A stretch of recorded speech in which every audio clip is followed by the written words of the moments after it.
Hello everyone, welcome to SLNS IAS Academy's Daily Current Affairs. So let us see some important articles in the current affairs. Starting with the first important topic, that is geothermal energy. So what is geothermal energy? So geothermal. So the term geo means the earth. Thermal means the heat. So the energy or the electricity which is produced from the earth's heat is called as geothermal energy. Okay, so we all know that the earth's interior is divided into multiple layers which we are calling it as crust, mantle and core. So this geothermal energy, especially we are using the stored energy from the interior of the earth, from the crust layer. So the upper layer which is called as crust. So we are using this heat from the interior of the earth for the production of electricity. Okay, so why there is heat in the interior of the earth? Because of the decay of radioactive elements like the uranium, the thorium and the potassium. So because the interior of the earth is made up of numerous rocks and minerals. So the radioactive elements which are present in the interior of the earth is causing the heat. So their decay is leading to heat which we are going to use in the geothermal energy. So now why we are discussing about the geothermal energy? Because recently Energy Efficiency Services Limited, so this company has said that it is going to establish the largest geothermal energy. Okay, where? So the pilot project is at the Araku Valley and Visakhapatnam in the Andhra Pradesh. So the Araku Valley of Visakhapatnam, Andhra Pradesh, this pilot project is going to establish. Okay, so let us go into some detailed geographical facts. So when we are going deep inside into the earth, so the temperature almost increases for about 25 to 30 degrees Celsius for every 1 kilometer. So this is called as geothermal gradient. So when we are digging a hole, let's say, okay, so when we are going down, the temperature for every 1 kilometer of depth, there will be almost increase of 25 to 30 degree Celsius. Right. So this is called as geothermal gradient. So why is this important? Because it is cost effective and it is renewable source of energy. So once we are establishing a plant for the production of geothermal energy, so there we establish the turbines and we start to produce the electricity. There we don't have any necessary fuel to be used in that plants. So it is having no recurring fuel cost. So it is cost effective as well as it is a clean energy, renewable energy. It can be used multiple number of times. Okay, so that is why this is very, very important. So globally, if you take which are the countries leading in the geothermal energy? So we have the United States, the Indonesia, Philippines, Turkey and New Zealand. United States, Indonesia, Philippines, Turkey and New Zealand. These are the leading countries in the geothermal energy. Right. So India is having a medium to low heat zones which spread across 10 geothermal provinces. So we can explore the geothermal energies in these 10 different geothermal provinces. Right. So in India, 2 geothermal plants are being operated by the ONGC. Okay, one at the Parvati Valley, which is in the Manikaran, Himachal Pradesh, and the second important one is Puga Chumatang, which is present in the Ladakh Union Territory. So one is at the Manikaran and the other is the Chumatang. So these are important facts you need to remember about the geothermal energy, right?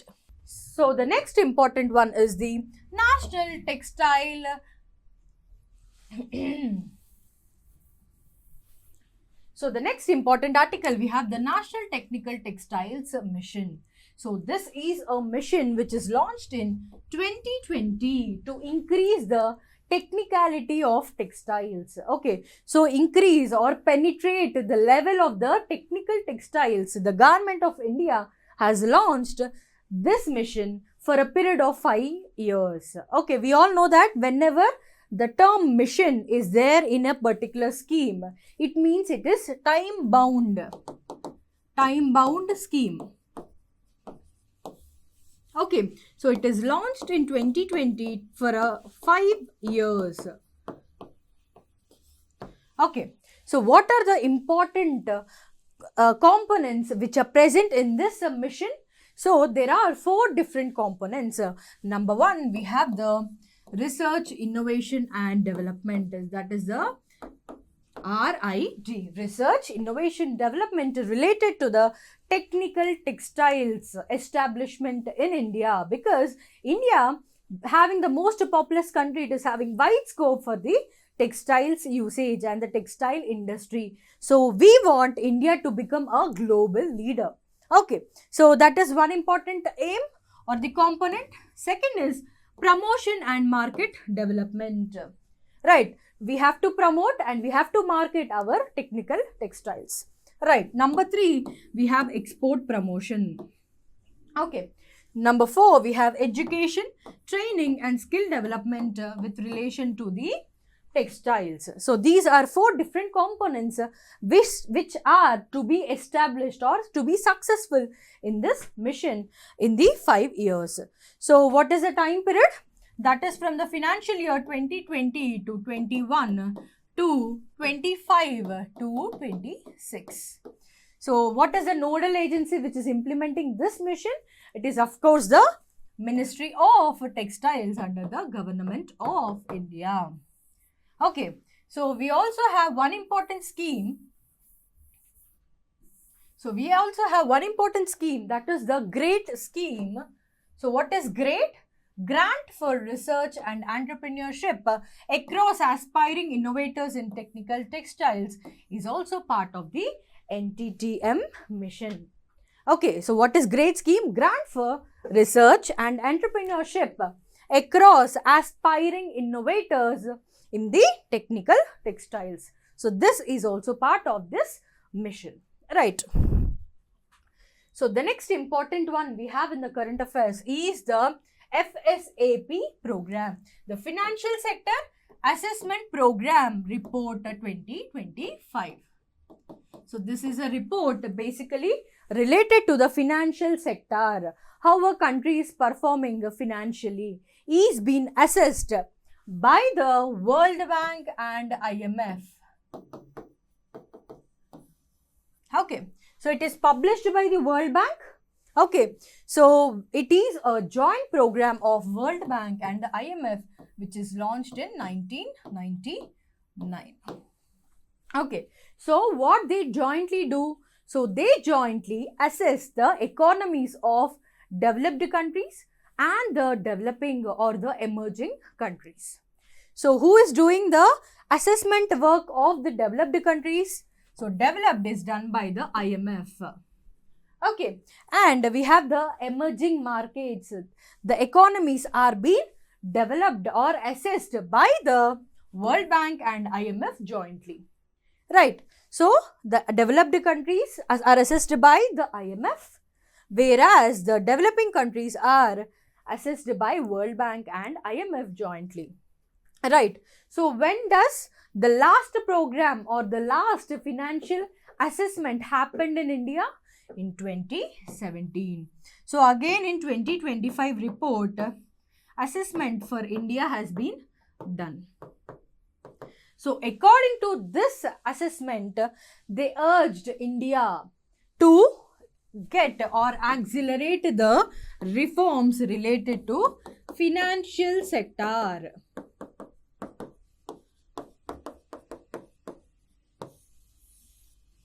Okay, then only it will have the scope to become a 30 trillion economy, 30 trillion US dollars by 2047. So what is there in 2047? So we celebrate 100 years of independence. So we have the Viksit Bharat, that is developed India by the 2047. So for that to achieve, we require 30 trillion US dollars economy. So for that to happen, we need to increase or implement our financial reforms according to the FSAP report 2025, right? So the another important one which is there in the current affairs is related to environment.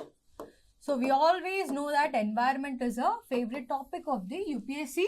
So it is related to the Van Sanrakshan Evam Samvardhan Adhiniyam 1980. So what is that? Basically, it is the Forest Conservation Act 1980. So it has been replaced or renamed with a new name, that is Van Sanrakshan Evam Samvardhan Adhiniyam 1980. Okay, so this was amended to regulate the land usage. So generally what will happen? The forest land will be used for non-forest activities. So now what are the non-forest activities? So we have the agriculture,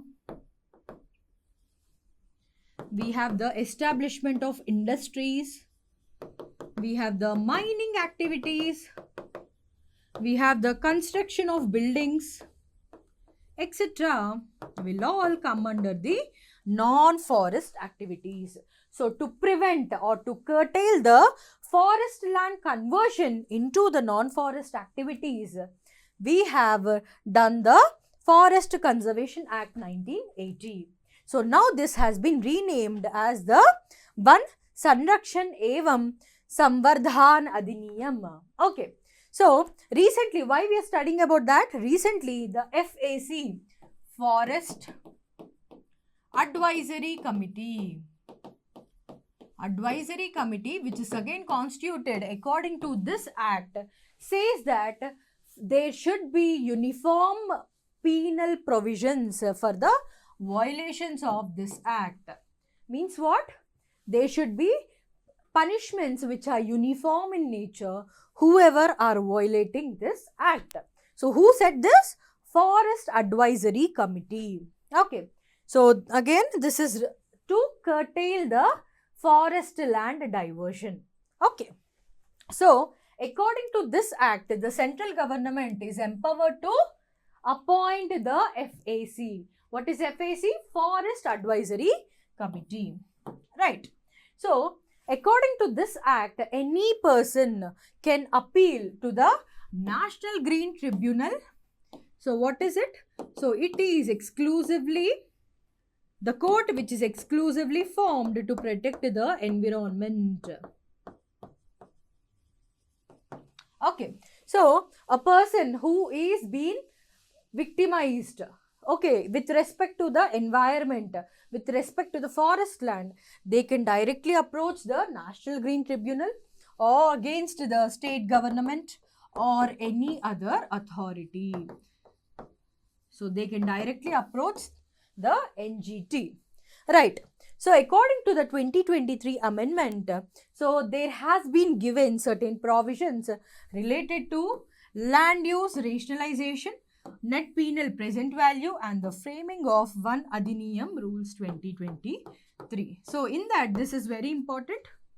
So these are the rules according to which the government has to function related to the forest conservation of land. Okay. So these are the important articles for today. So let's continue our class tomorrow. Thank you.